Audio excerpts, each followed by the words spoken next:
What's going on, guys? This is Chris at Random Binder. Welcome back to another video. And today's video is going over the best games that I played in 2023. Now there's a disclaimer. Most of these games did not come out in the year of our Lord 2023. They just happened to be when I played them. I did a lot of catch up. I've been going through a specific Ubisoft pilgrimage that we'll get into, and just reconciling for a lot of gaming sins that I've been committing over the past lifetime. But I'm doing my best here, and it's coming off of 2022 was one of the best years I've ever had in my gaming career, if you will, coming off of God of War 1, 2, and 3, coming off of Super Mario Galaxy, Mass Effect 2 and 3, Zelda Skyward Sword, just some of the best games I've ever played. And I hoped to follow that up in 2023 with some bangers as well. And I would say I have, especially like after a quick run through of this list, a rough draft, if you will, working out some of the kinks. It's a good list. There are some amazing games on here, and I would say I would replay pretty much any of the games on here. Now, there are some games that I have not beat. I called it the Game Pass effect. Unfortunately, there was a lot of shiny things that I gravitated towards on Game Pass and wasn't finishing as many games as I was starting. And the big cardinal sin of this is Yakuza Like a Dragon, The Man Who Erased His Name. I was loving that, but I let my subscription lapse, and that was one of the casualties. And the other big one is Lies of P. Certainly would have been a top 3 game if I was able to finish it before I let my subscription lapse, but I'm trying to focus on playing the games that I already own. There are quite a few on the shelf behind me and hundreds on my digital library that I just need to get to. But without further ado, there are 18 games on the list. So by default, number 18 is the beginning of a longer conversation we're going to have about Ubisoft and their crown jewel series, Assassin's Creed. The number 18 game is Assassin's Creed 2007. Now, I played Assassin's Creed when it came out in 2007, and just like a lot of the people my age, we were stoked on an amazing commercial that came out, some of the trailers, the iconography, the hidden blade, the assassin's hood, all this stuff. The game itself was really great start, lacking a fun, lovable protagonist, but I'm curious to see what Altair's role is in Revelations a couple of games from now. But in terms of going back to Assassin's Creed 2007, it's cool to see where it all began. It's cool to see the building blocks, everything they're trying to recapture now with Mirage in terms of gathering intel, in terms of smaller sandbox spaces, avoiding combat, not going on these GTA killing sprees or light attacks and heavy attacks like the Witcher-esque new games.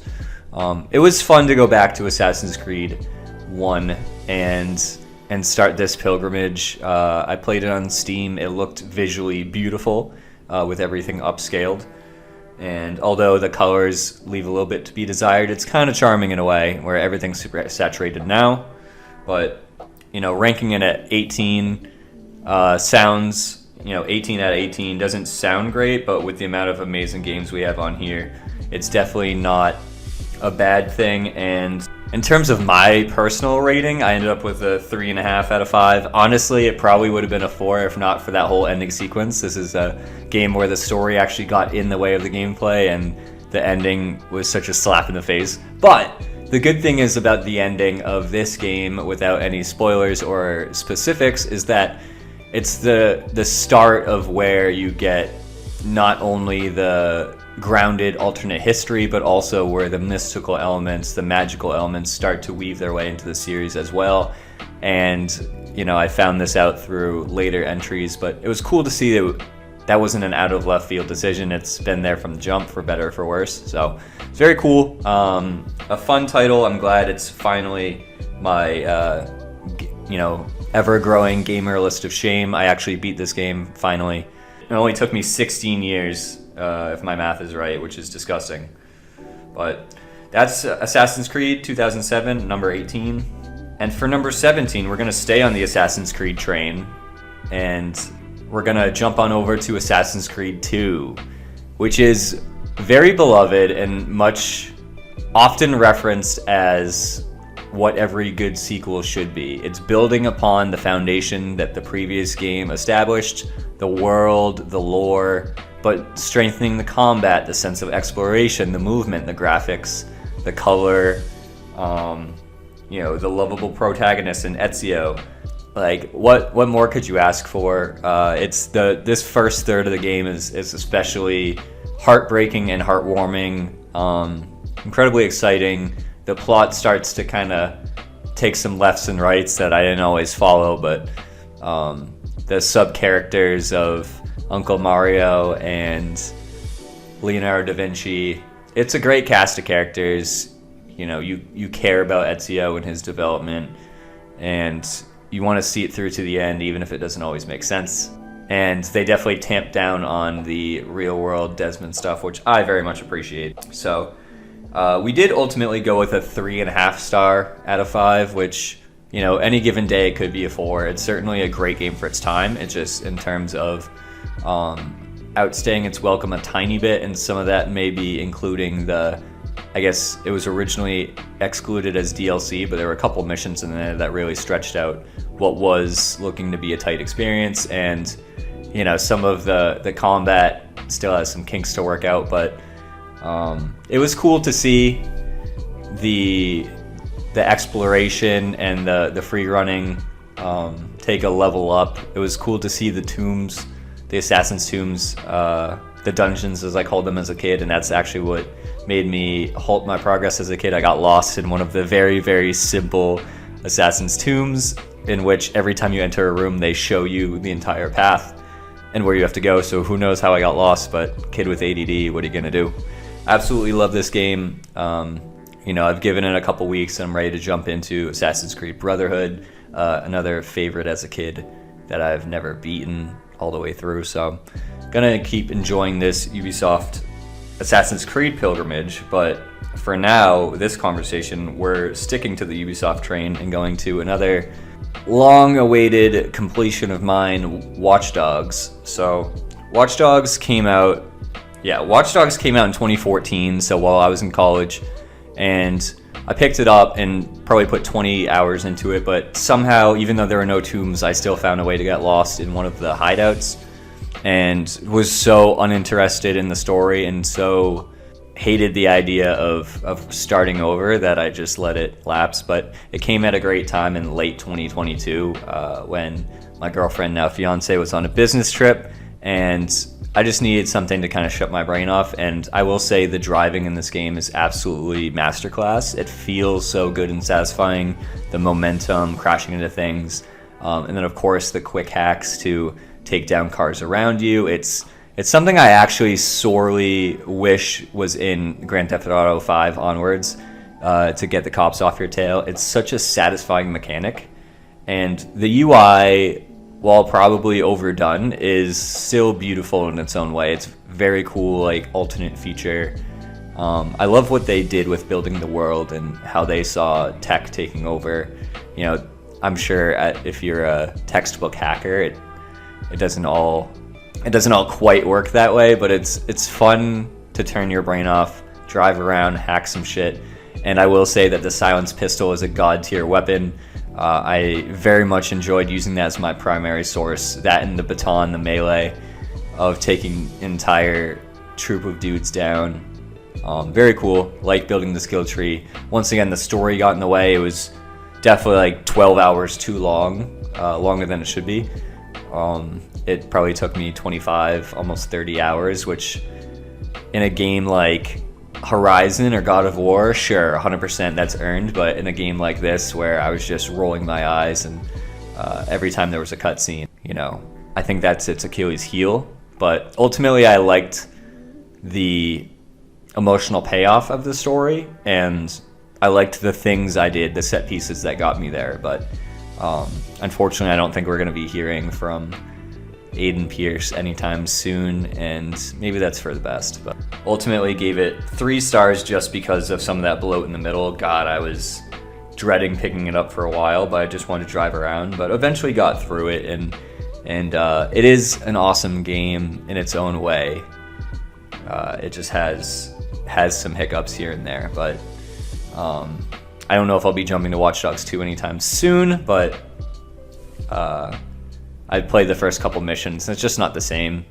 Although they're a lot more lighthearted than Aiden, it's not really grabbing me. The UI is a bit all over the place and lacks a bit of focus, but I've heard nothing but good things, so during my Ubisoft pilgrimage, we'll see if that's next on the list. But what's next on this list at number 15 is a surprise to all of us, Hi-Fi Rush, a stealth drop from Tango Gameworks last year at Xbox's developer_direct, as Blessing Eddie Jr. likes to say.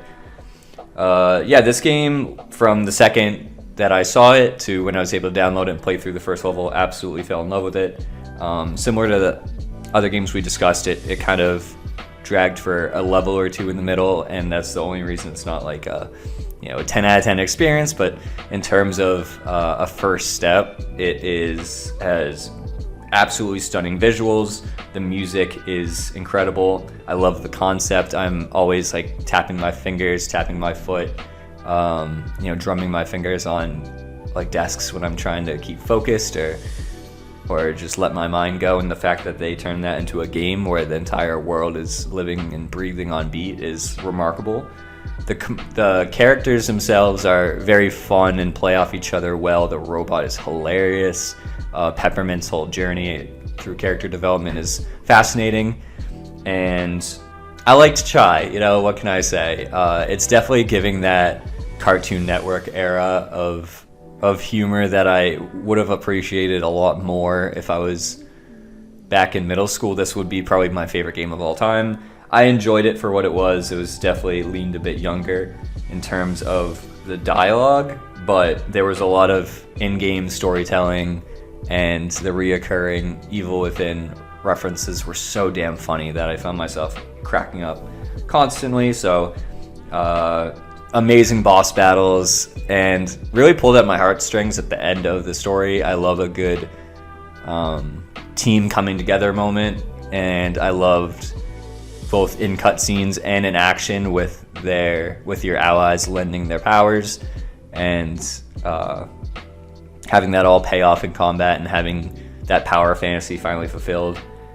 It was a great feeling, and it's a lovely game. I hope that it did so well commercially or critically that I'd imagine there's going to be some type of sequel or spin-off in the future. So shout out to that game. Gave it 4 out of 5 stars, and I'm sure if there's a sequel, it'll be more in that 9 to 10 range, or 9 range most likely. So shout out to Game Pass. And moving on to number 14, another Game Pass gem that this came out in late 2022, in December of 2022, but I absolutely adored it, and it took me a little bit longer to beat, but that is High on Life by Squanch Games.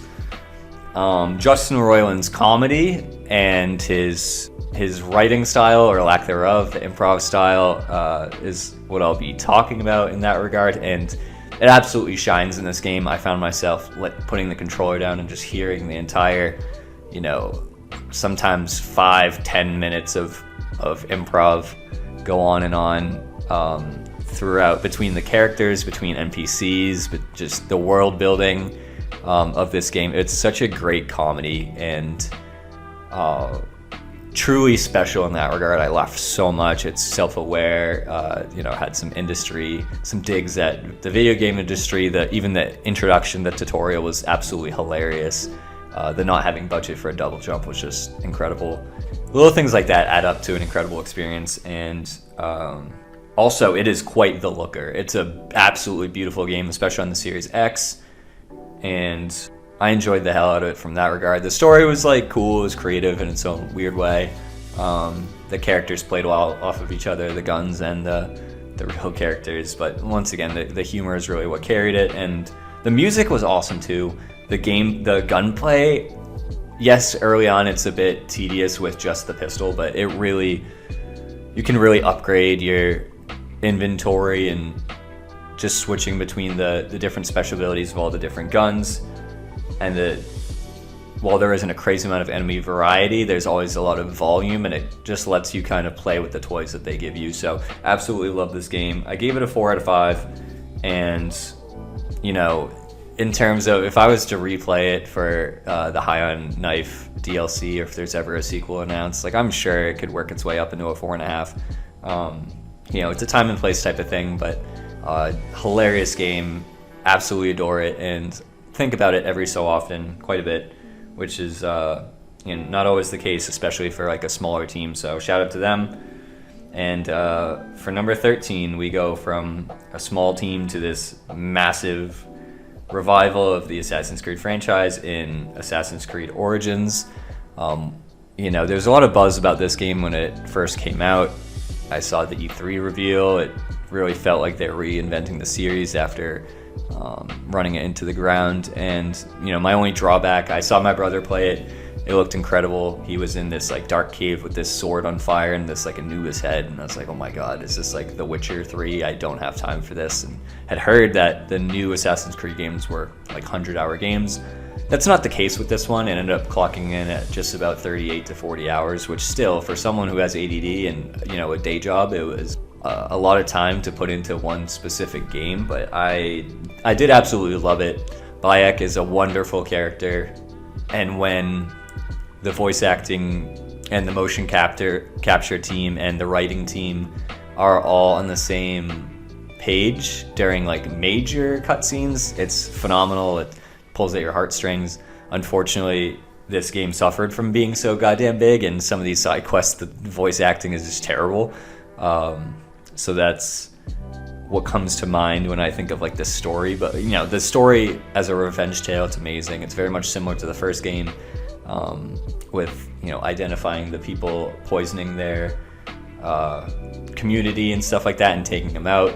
Very cool, some great characters, interesting injection of some historical figures that I wouldn't have expected to play a part in this game, but phenomenal in that regard. And yeah, the combat was exceptional, such a step above the original Assassin's Creed games, and the light and heavy attacks mixed with the huge arsenal of weapons, like all the different weapon types, their different effects. For example, I had, you know, the scimitar type, like light, like stick and move, bob and weave type attack, which, you know, caused a lot of bleeding and damage and stuff like that. But I also had a very heavy club type weapon that if I hit them with a heavy attack, it would sap health from them. And it was kind of added some complexity with, I was low on health. Do I play it safe? Do I stick and move? Do I just try to survive? Or do I go for a home run hit with the heavy weapon and try to get some health back? There's a lot of complexity there, and they give you a lot of enemy variety to test out your new toys, to find your perfect build, to try out some new weapons. So love it in that regard. It's an amazing sandbox. It's just like some of the writing only stretches so far. Some of the dialogue lines repeat so much you want to slam your head through a wall. But incredible game, and it makes me want to play Assassin's Creed Odyssey. Shout out to my brother's wife Ashley for, you know, insisting I play this game, which is what started my whole Assassin's Creed journey, if you will. Pick up on the games I missed, but she's obsessed with it. She's obsessed with Odyssey, and I'm sure she's moving on to Valhalla before you know it. The good news is I'll probably finish every mainline Assassin's Creed game before she finishes Valhalla, because it is a beefy game from what I've heard. But in the meantime, Assassin's Creed Origins gets a 3.5, which is like a good game. It's a 7, you know, it's very good. It's a high 7. It could be an 8 any day if I did less side quests, but awesome start to renewing the franchise, and curious to see Odyssey hopefully sometime soon. Moving on to one of my sentimental favorites of this list, in number 12 is Warhammer 40k Space Marine. I adore this game so much. It is the Gears of War game, that popcorn summer action flick type of hack and slash goodness that just lets you turn off your brain and have very satisfying visceral combat, like heavy gore, and just they throw so many enemies at you to test out these new toys. You got the chainsaw sword, you got like a hammer, you got a jetpack at one point. It is the ultimate power fantasy, and although I don't fully get all the references as someone new to the Warhammer 40k franchise, world, lore, universe. The story itself didn't always quite make sense to me, but I loved the characters and the main character's sense of like honor and duty and empathy, despite being this giant Batista looking dude, like this incredible Hulk with a chainsaw sword type of dude. And although it came out in 2011, which is apparently one of the best year games, looking at some of the games that I played, 2011 is a great one. Although it suffers a little bit from the gray and green of that 360 PS3 era, there's still some amazing design there in terms of the pop of the blue armor, and just the world building really lets this shine visually more than it should for a game during this time. So absolutely adored the game. I only started it when I saw like the really cool trailer from the Game Awards. I don't remember which year it was where the sequel was announced, whatever Keighley show that was, and now it's one of my most anticipated games for this year. So I would recommend this to anybody. The ending of this game still like gives me chills to think about, and I adore it with everything in my being. So yeah, I will be certainly replaying this game as a comfort game in the future, and I ended up giving a 4 out of 5 stars, which is probably objectively a bit higher, but I could give it a 5-star any day of the week and not think twice about it. I love this game. So next on the list at number 11, the best of the rest, as I like to call it, is Kirby and the Forgotten Land. Now, this is a weird one. It came out in March of 2022. I was looking for it. I liked all the trailers. I was looking forward to the release. I got it on launch day. I brought it home. I played the first level and was like, oh my god. I showed my girlfriend, now fiance Sarah, was like, you need to see this. And I'm like, no, you need to play this. We'll play co-op. I'll be Bandana, Waddle Dee, you be Kirby. And that turned into us playing the entire game all the way through co-op, which is the first game that we've done for that, other than a failed attempt at It Takes Two. And I absolutely adore this game. The combat is very satisfying. The visuals are stunning. Nintendo worked its magic on this one. All the levels and the worlds are distinct. They have so much character. You care when you go from one biome to the next. You're following the environmental storytelling of like what the hell happened to this world, and then the cutscenes are just incredibly wacky. I still think fondly on like the mind-blowing like last hour of that game that we experienced together. And it's a great co-op game. I think I would have tore through this and probably rated it even higher if I played it through that first like week or two solo, but it's always going to be a special game to me regardless because of that experience that I had playing. I ultimately gave it a 4 out of 5 stars, but I think it's probably closer to a 4.5. Like it could have been a 5 if I really fleshed out the Waddle Dee town, if I went double back through the levels to get all the bonus Waddle Dees and engage more in the end game content. But that's definitely something I intend to do in the future. So especially if they're announcing another Kirby game in the future that isn't like a 2D remake. But yeah, adored this game, and any year it could have been a top 5. Just this year happened to be a lot of heavy hitters, but that is game number 11. And now for the top 10 of this year, and game number 10 is an amazing game that I'm very glad I didn't listen to some of the criticism that was going around at the time of launch, because Ghostwire Tokyo by Tango Gameworks is one of the most fun, memorable games I've played in a long time. It has one of the best art styles, one of my favorite art styles. Some of the best visuals. It's the most haunting open world I've ever played, and although it's been critiqued to being a lifeless open world, that's the whole fucking point. So the environmental storytelling of some of the people, like their last messages, their last thoughts, some of the spirits, like what they're concerned with in the afterlife. It's an absolute haunting of its atmosphere, the music, it's always raining, the lighting is all stunning, and that's you have the Times Square billboard interruptions. You Your antagonist is fucking awesome in terms of his delivery and in terms of his design. You have a protagonist who's pretty great and then develops into an awesome character, and then the buddy cop dynamic with you and your main spiritual sidekick. You have some cool detective work. You've got great side characters, the associates of your spiritual guide, and it all comes together to be a very cool story, a strange one but fascinating, very anime-esque in terms of it being visually told, being told through like stunning visuals, amazing cutscene, choreography, and all that. The world is just wacky, and it scared the absolute shit out of me.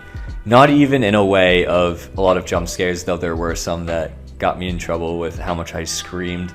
There's a lady with a gardening hat, I'll leave it at that, that nearly deceased me in terms of my encounter with her. And you know, I played the game. The game ran incredible on the Series X and on my ROG Ally, but I had to stop playing it in bed because I would scream in the middle of the night or pounding on the X button or whatever button to either fight or flee.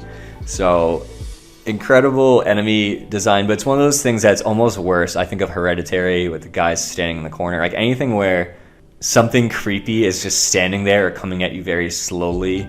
The enemies are just so creepy. They're so like Slenderman inspired, so like Japanese horror inspired. It makes my skin crawl, but it makes it a more rewarding experience when those early levels you can barely get through one encounter. You're avoiding all of these fights, and then by the end you're so powerful that even the fear starts to subside because you run into 5 enemies you weren't expecting, and you're like, all right, great, more resources, pow pow pow, take them all out with the amazing combat, the really satisfying combat. And that's without I played it on Xbox, so I didn't even get the full PS5 haptics, so the DualSense haptics would have probably been great with ripping out the cores and stuff like that. But either way, sensory overload, amazing visuals, sound, character design, world design, really great writing, not like masterpiece writing, but overall an awesome package and definitely slept on. Granted, did I do every side quest? Did I burn myself out that way?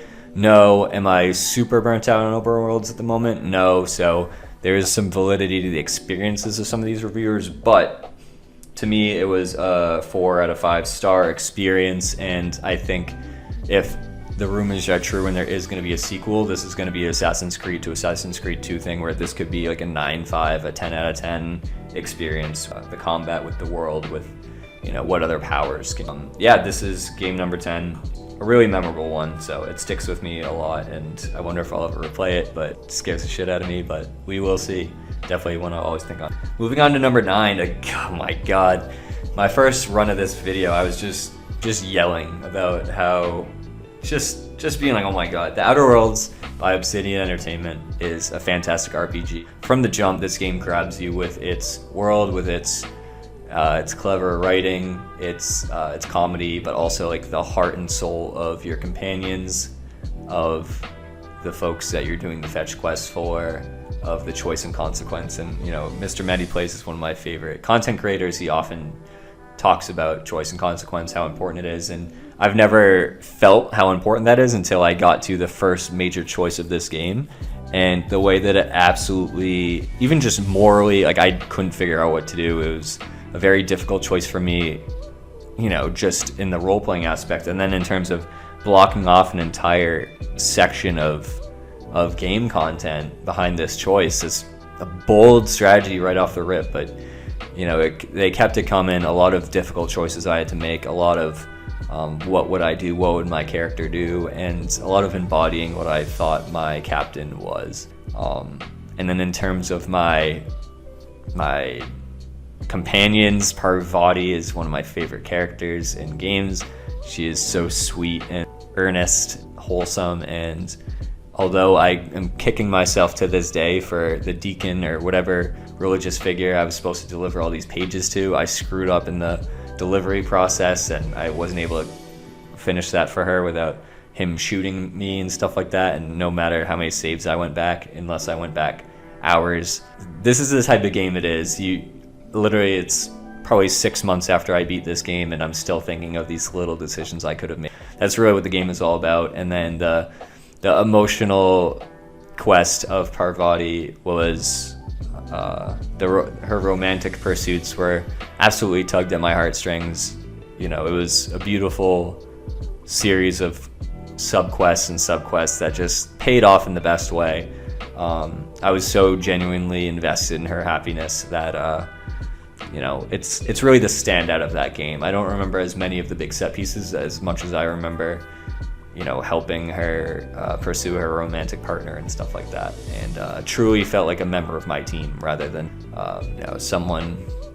an NPC next to me. And also, fun fact, I spent the first 18 hours of this game not knowing that you had companion abilities, so it was great to find out eventually that you could do that. But that being beside the point, my other favorite companion, I'm gonna have to make a whole video about this. The companions all were great, even the one I didn't interact with as much, the dude. Always had great conversations with him. I like the main scientist guy, like wacky dude. I don't know, man. There's so many great characters, and the combat was incredibly satisfying. Visceral melee combat, very satisfying, crunchy, heavy impact gunplay from every different type of weapon. And though the gear system made my eyes spin with like how often I was consolidating, it was great to play with you had at your disposal. Across the board, incredible game. One of my first real experiences with choice and consequence and just overall Western RPG sensibilities. And I know it's on like the lighter side, but I had to, I'd heard so many good things, and I had to get this game played before Starfield because I was worried it was gonna blow it out of the water. But this is always gonna be a special experience to me. My time with Outer Worlds, I gave it a 4 out of 5 just because it, was a few of those quests towards the middle were just a little long and had me dragging my feet a little bit before Starfield. But so glad I beat it, and definitely want to check out the DLC and revisit this before the sequel comes out. Moving on to number 8, another game I was just yelling about. That the yelling tends to happen throughout these next 8 games. Number 8 is Titanfall 2. Similar to a couple of these other games, I got it when it came out. I got it for like $5 from a red box. I'd heard it's the greatest single-player shooter campaign of the last 10 years, 20 years, generation, all time. And it just sounded like too much to me. I hadn't played Titanfall 1, and I thought I wasn't going to get the lore. If you're anything like me, just ignore all that and just play the first level. Even the tutorial is absolutely stunning visually. From a UI perspective, music, voice acting, oh my goodness, the writing, everything, the world building. This game is so good that I can't even wrap my brain around it. It has so much like production per square inch, to steal a line from Colin Moriarty. It is a staggering accomplishment in terms of the production, the budget, how many people worked on this goddamn game. The set pieces are incredible, and I look at the different levels, trying to pick my favorite, and they're all incredible. The tutorial, the wall running, the emotional bond you build with your mentor, and everything that follows, the emotional bond you build with BT is crazy, dude. It's the most Optimus Prime, Bumblebee vibes throughout. I'm like over here tearing up playing this robot action game. Absolutely incredible. Some of these set pieces are the greatest, and it's like it feels so expensive. You can just see all the money like coded into it's crazy. The fact that we were able to get this, and yes, the only knock on it is that I want more. It was I think a 6-hour campaign, somewhere between 4 and 6 hours, and it was like 9 missions total. But you had Effect and Cause, which is one of the greatest things I've ever played, and Starfield had a similar mechanic, but this game did it first, and this game arguably did it better. I apologize, Titanfall 2, I was not familiar with your game, and just so many good levels. This is, I've recorded content about how good this game is since playing it, but the boss character designs, the dialogue, it's the world building, the motivations, so exceptional. And the gunplay is so satisfying, and so like the light machine gun, the shotgun, the sneaking up on people, being much like when I talked about using the silenced pistol in Watch Dogs. It's that on steroids of me being the ghost, just going in and taking out a group of 10, 12, 15 heavily armed commandos and stuff like that. Like it's something, man. It will stick with me forever, and it feels very replayable as well. There are definitely just some missions I'm just gonna want to replay in the future. I gave it a 4.5 out of 5. It's a 5 out of 5 in my heart. The only reason it's not 10 is because I want more, and I hate EA for everything they've done to us, for Battlefield 1 coming out at the same time and eating its lunch, for Call of Duty, for Apex Legends. It is a remarkable game, and I apologize to all the people who recommended this from the hilltops, and I waited until 2020. So I'm the reason that we didn't have Titanfall 3. I'm sorry. But exceptional game if you haven't played. Next on the list is another game worth screaming about. Number 7 is Supergiant Games' Bastion. Now, I've heard all the hype about Hades. It looked really cool, but I just thought with my ADD, something like an isometric action game just didn't feel like something that was realistic for my preferences, for something I'd get all the way through. And I just didn't, I don't know. The isometric just didn't call to me, and I own Bastion on 4 different platforms. I own it on Xbox, PS4, Vita, and iOS for sure. And I think I probably own it on Steam through a Humble Bundle or something. Like, I have been hoarding this game for years, and just every time I wanted to play it, I was looking for something chill. I heard that the narration was top-notch and that the action was top-notch, and I was like, it doesn't seem like a chill game. And I finally picked it up, and it's some of the best action combat I've ever experienced. And the way that you can swap out and customize your build to be a heavy and a range, to be a range and another range, like to have the different special powers like grenades or mines or like summoning. The combat alone is insane, and I completely forgot I was playing an isometric game. Like, it doesn't even make sense how good the music is. Some of the best, one of the best soundtracks I've ever heard in a game. And granted, it's like, I don't know, man, it's exceptional music, very epic at times, very like heartbreaking and poignant at times. Oh my god, the narrator completely makes this game and makes you want to cry and feel for these characters. And you have a silent protagonist, you have almost silent companions, and the narrator is just driving home every point. It's a beautiful story. It's an incredible world that they've built, and they make you believe it with every with every cell in your body, every fiber of your. This is a truly remarkable game. Visually stunning, gameplay-wise stunning. The progression is really fun, really addicting. I found myself just going back and trying out the different builds, trying to, min-max, trying all these different things. Like, it's amazing. Finding all the collectibles, upgrading your area. Across the board, incredible. I gave it a 4.5 out of 5, and I think that, I don't know, man, it's a nearly perfect game in that regard. Like, it stands so tall. Yeah, I will forever cherish it. And also, there's like a choice-based thing that the story is enough to break your heart to begin with, and the world that they're building, and there's a choice at the end that it's not even like what you have to do. It's just like you've grown so close to these characters that you're so invested in what happens. I still think about daily of what that was like, and watching the credits roll. Incredible game, phenomenal experience. Not even like, oh, great for an indie. It's as good as some of your favorite action games. Definitely give it a try if you haven't, and I can't wait to play Hades and Hades 2. I apologize. Oh, coming in at number 6 is Star Wars Jedi Fallen Order, with Respawn Entertainment coming back to the party to create one of the best games I've ever played again. Although I'm heartbroken about Titanfall, and Apex Legends is doing great. Thank God they're still doing single player content with Star Wars Jedi.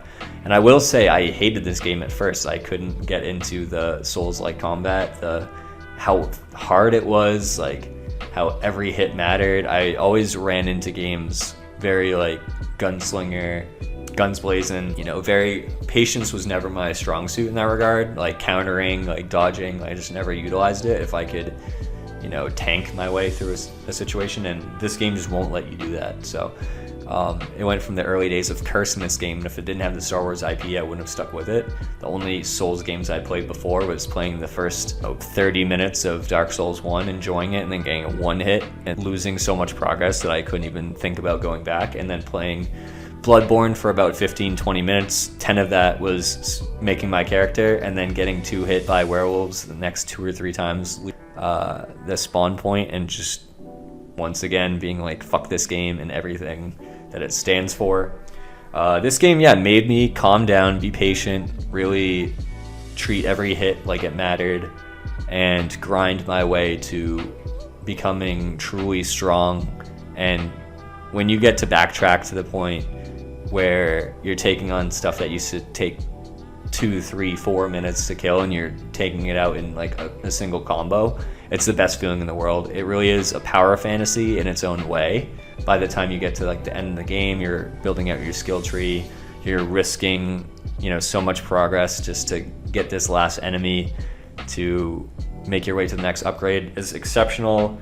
The story is very touching, well delivered. I enjoy almost every character. I gasped during some of the reveals. I love the progression of Cal. I love the robot companion. God, every character is so awesome, and I can't wait to play the sequel. It was pretty buggy when it came out, so I've waited a little too long in that regard for them to fix it, but I can't wait and see what happens next in that regard. But this game, with its presentation, its production, its combat is so good. The customizability of your weapon and force powers, like one of the best feeling games in terms of third-person combat. The exploration is pretty damn cool as well. And yeah, I'm very invested in this series and grateful that I made it over that hump, because I gave it 4.5 out of 5 stars. I think just a few bits of the map could be a bit better, but the backtracking is kind of overblown.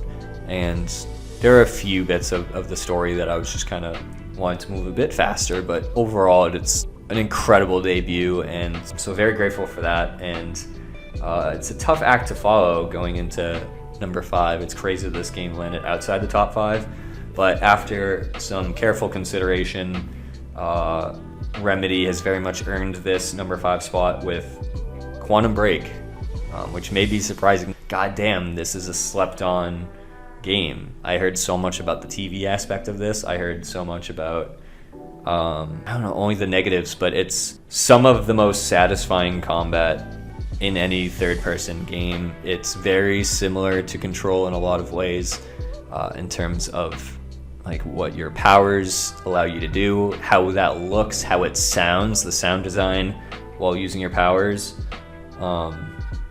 Yeah, one of the best playing games that kept me coming back for more in the middle of the night. Like, game came out, thank God it wasn't in 2014, otherwise I missed it. I kept coming back for the combat, but then the story of this game, like, yes, the accompanying TV show is very throwaway CW type stuff, but the very concept starts off very surface level. Oh, cool, like, you know. All right, so ironically, my video has crashed. This is the 3rd time recording the number 5 game, Quantum Break. Ironically, I'm stuck in a time loop here, but Remedy has proven to me with Alan Wake 1 and with Control how good and versatile of a studio it is, and accomplished they are as game makers, that I was like, I have to right this wrong and play this damn game. And it completely blew me out of the water with not only how great the combat is, it's very similar to Control. It was every stepping stone for Control. Control just ended up having a bit more environmental destruction and stuff like that.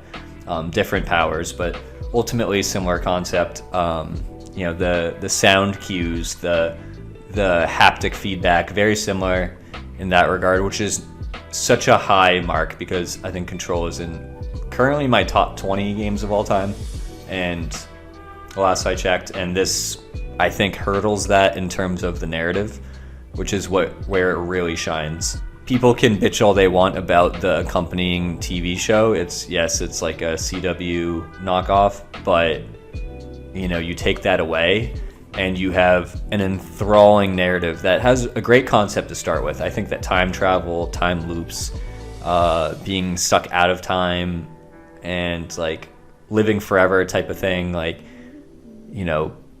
having seen more in your lifetime than some, having seen decades and decades and decades of humanity happen in your lifetime is such a horrifying thought. And from the jump, like the Bruce Banner, Barry Allen type of experiment gone wrong gave you superpowers. It's like, all right, cool, it's a cool concept, I'm here for the action movie popcorn flick. Not even close. This is more like Interstellar to me in terms of like the crazy concepts, and more importantly, how they impact the characters. I don't remember Interstellar for being like, wow, that science was crazy. It's like how fucking broken Matthew McConaughey's character was, how his daughter was broken by that scientific phenomenon. And to me, it's like, yes, Jack Joy's very cool. Like, love the Sean Astin's portrayal of him. He's very cool, very badass, like very, a little one note, but like, he's empathetic. He's, trying to, get the job done. The antagonist, amazing. Loved him in Game of Thrones and The Wire, but he really comes through well in this game. But the star of the show to me is Beth Wilder, and her performance. This is her story, She was born to be in this role. She guides Jack throughout this process. She is trying to save the world and dealing less with like revenge or saving Jack's brother or anything like that. She is trying to save the world because it's after everything she's experienced and everything that's happened to her, it's the only way that she can say getting up every day and living another day in this hell that she's experienced. And what happens to her character in the void, in her relationship with the antagonist because of that, and how much it haunts her and how you discover this through her diary entries is absolutely heartbreaking, heart-shattering. Like, it's, oh my god, it's been probably 6 months and I still, like, my skin crawls. I can't stop thinking about this story and the world that they built. And it's easily just one of the best stories in a game I've ever experienced, and I think it's truly underrated, and it really has made me ecstatic to play Alan Wake 2. So I very much look forward to anything that Remedy does in the future. I apologize for being late to the party, but I won't miss another entry from them. So Quantum Break 2, 4.5 out of, oh wait, I did give it 4.5 out of 5 stars. I don't remember why it's not a 5 out of 5, but I've maybe talked myself into it being a 5. Oh, and it has choice and consequence too. The way that the antagonist can choose whether or not to make Jack Joyce the social pariah, or how he chooses to handle things. It was a very cool bit of context to the story. I don't know, man. This game has it all. It really, just the CW show, if it never existed, I would probably be a little bit happier. But it's a fantastic game. So that's the number 5 spot, and any of these games could be a top 3 in my heart. Just a stacked year. Moving on to number 4, we have Sucker Punch's Ghosts of Tsushima. This is another game I waited on.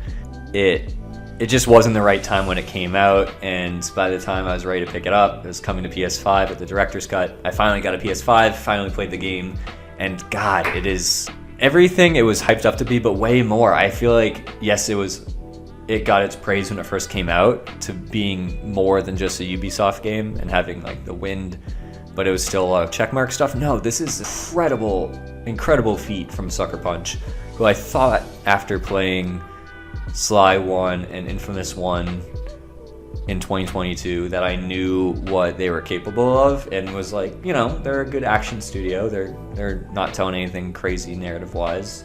You know, their visuals are cool and stylized. No, the visuals are nuts. The presentation, the attention to detail, the transitions in and out of cutscenes, like the graphic design of this game, the design overall of like the menus and the skill tree and everything, every little touch, just vision screams production. It's just like a masterclass in all of these little details that add up into this incredible game. Has a great story.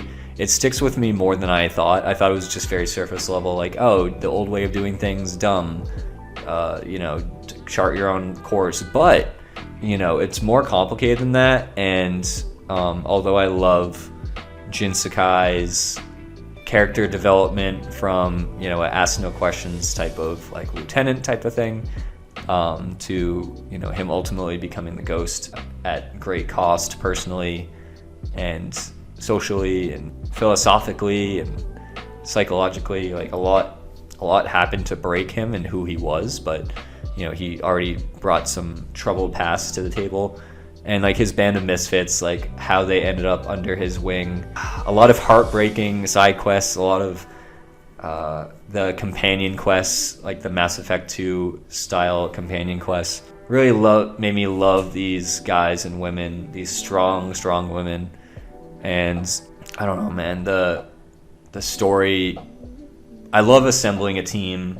I love a great heist plan. I like it was so well done, him overtaking the Khan at great cost to his own character and his family ties and stuff like that, and his battle with his uncle and his demons of his past. And the sticking point of this game is not that, okay, you have to choose to carve your own path and not rely on tradition, but that in war and honestly high stakes situations, it's not like, oh, you make the right choice or the wrong choice. You get put into these situations where both choices end up with casualties on both sides, including your own people, and you have to make the choice that you hope, not even that you know, that you are gambling is going to result in less deaths on your side.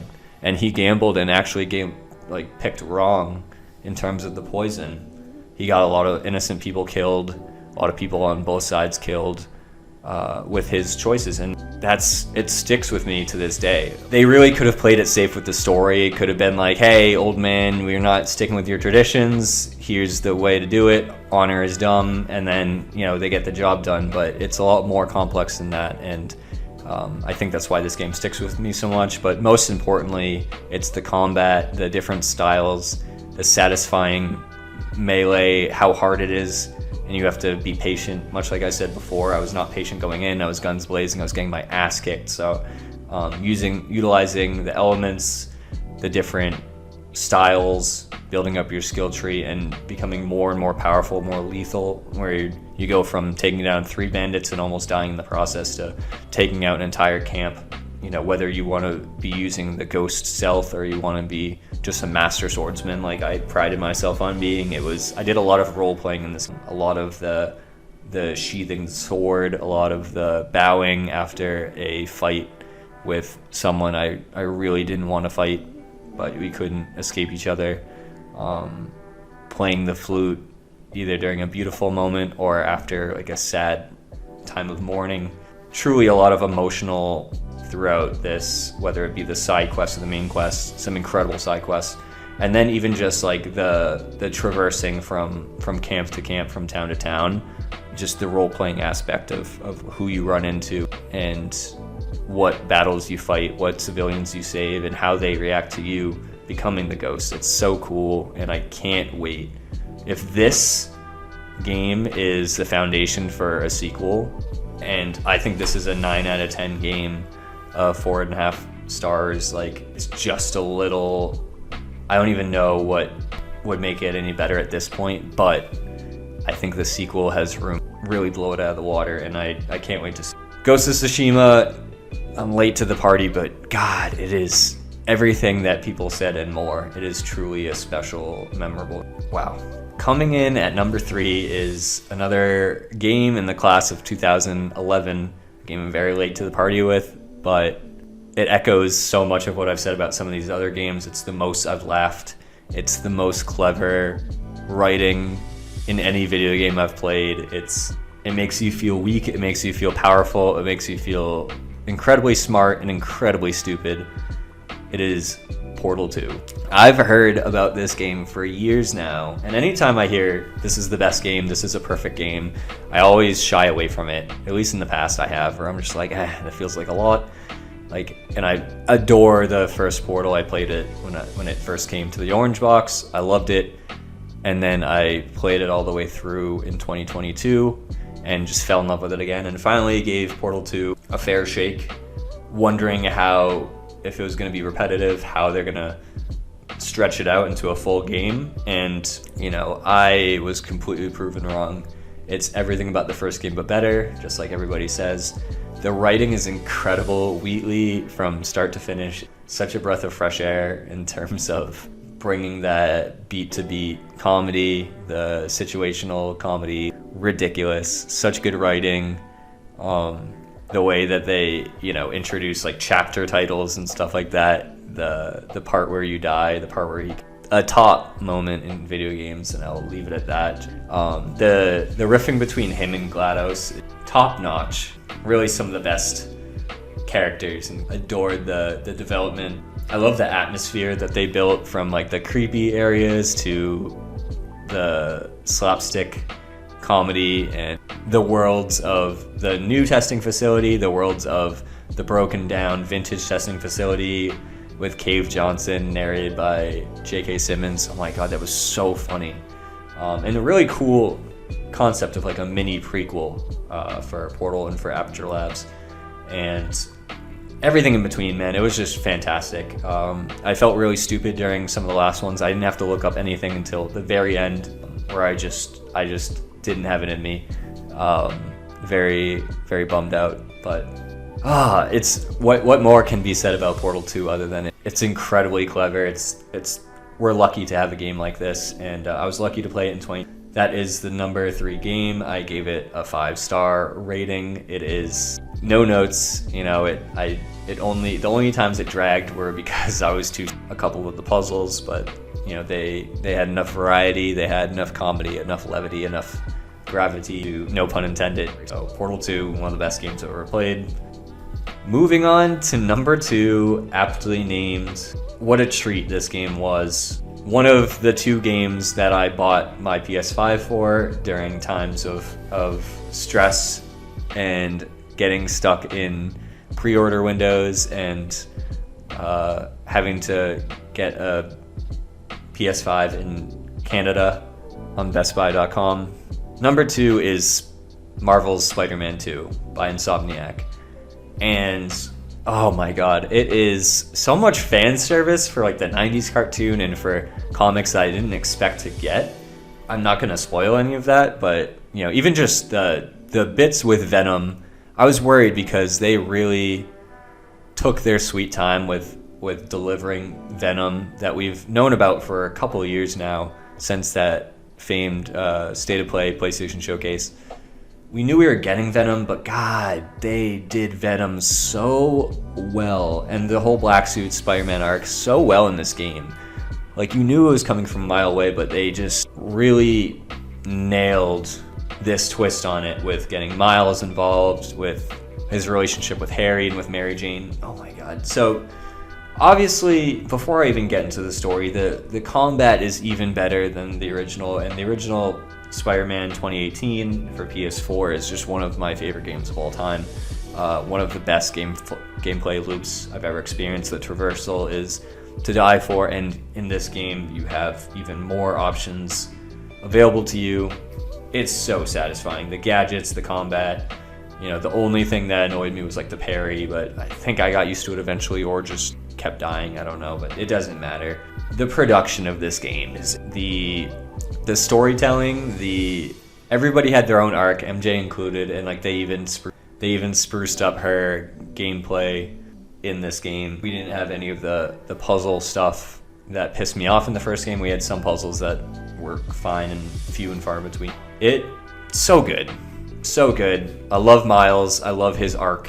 I really think he was like he could have had, that's one of my only notes, is he could have had more time to shine in this game, but it really was like a Black Suit Spider-Man story through and through. It was Kraven's last hunt. It was, I have no intelligible thoughts. Like the way they handled the villains was fantastic. The way that combat improved from last game to this game, the UI, the skill tree of both Spider-Man, like, the game is just fantastic. What can I say? It is the music, the cutscenes, the payoff at the end, some of the set pieces, like the very early on set pieces, the one they showed during the state of play, like, and then the ending was, it was like Hi-Fi Rush's ending on absolute powers coming together, teammates coming together, and that type of emotional payoff and visual payoff. So Spider-Man 2, a very hard game for me to put into words, just because every bit of it sings. It's emotional, it's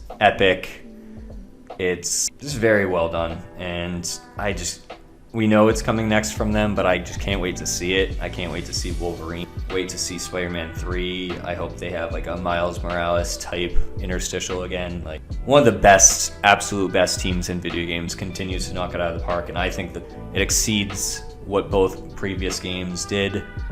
It sets a new standard for gameplay, for cinematics, for storytelling, everything. And also customizability. God, all the suits and the different variants, the colorways implement, fantastic. Can't wait to play it again, to be honest. Spider-Man 2 coming in at number 2 and almost dethroned the top spot. It was so good and probably just a better overall quality build than this next game, but this next game is forever special with what they did story-wise, how much I enjoyed the gameplay, everything about it, the music, the role-playing, the companions. The best game I played in Starfield. Now, I haven't beaten any other Bethesda game. As stated before, I'm not a huge Western RPG guy, but this game has such good combat and, to me, exploration of the world, the fleshing out of your powers, companion quests,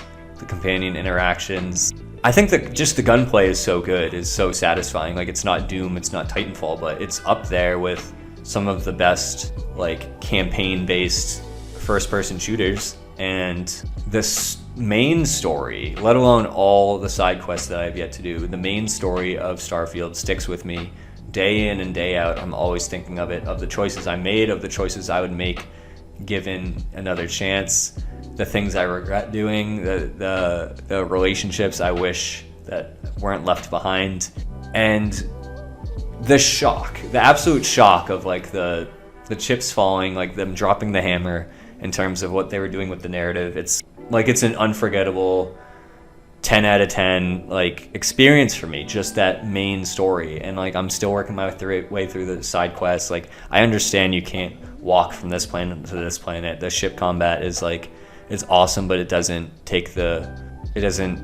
fill the gap of like transportation and stuff like that. But the ship combat, to me, it was very fulfilling. The resource gathering, the skill tree, building up my character, the role playing, the dialogue, the side quests, the companions, like my relationship with all of them in their own way. Like, it's not even like, okay, well, I hung around with these two the most or this person the most. They're the only one that matters. It's like even Sam Coe's daughter, like, I care about her as much as I care about the folks that I brought with me. It's the world that they built, the planets, like Neon is such a cool atmosphere, like a cool world that they built, and they just have so many of these little pockets, so many incredible missions. I kind of touched on it earlier, but the switching in and out of different dimensions, like, there's so much there and so many memorable missions that I went on, and that's without playing it over. Some people have, so it will forever be one of my favorite games I've ever played. I was addicted to it. I couldn't stop playing it on the ROG Ally, switching over to the Xbox, like playing it as often as I could, staying up way later than I'm used to, like just to get a couple missions in, just to get a little bit more of this. I think it's as good of a campaign as you'll play. That's just me. Like, I understand this is all subjective, but this is a subjective list. This is the best games that I played in 2023, and you have a lot of games from 2011, some random games from 2014, and then a couple of games from this past year, but those are all it. And any day these could swap around, but I just am very happy to talk about these games that made this past year such a magical year in gaming. Like, there's a lot going on, a lot of BS, but in terms of just playing games, the reason why we're all here, some of the best combat, some of the best storytelling. I've teared up more than I would have liked to in this past year. And some of these games, most importantly, are games I'll take with me and play during times of stress, during times of joy, during times of comfort. I'll be revisiting some of these games, and the great news is so many of them have sequels on the horizon. They have if not sequels, then the studios are bigger and better than ever. And I just can't wait to see what Remedy does, what Sucker Punch does, Insomniac, and of course, what's in the future for Bethesda. So thank you for checking out this video, and catch you next time. Thank you.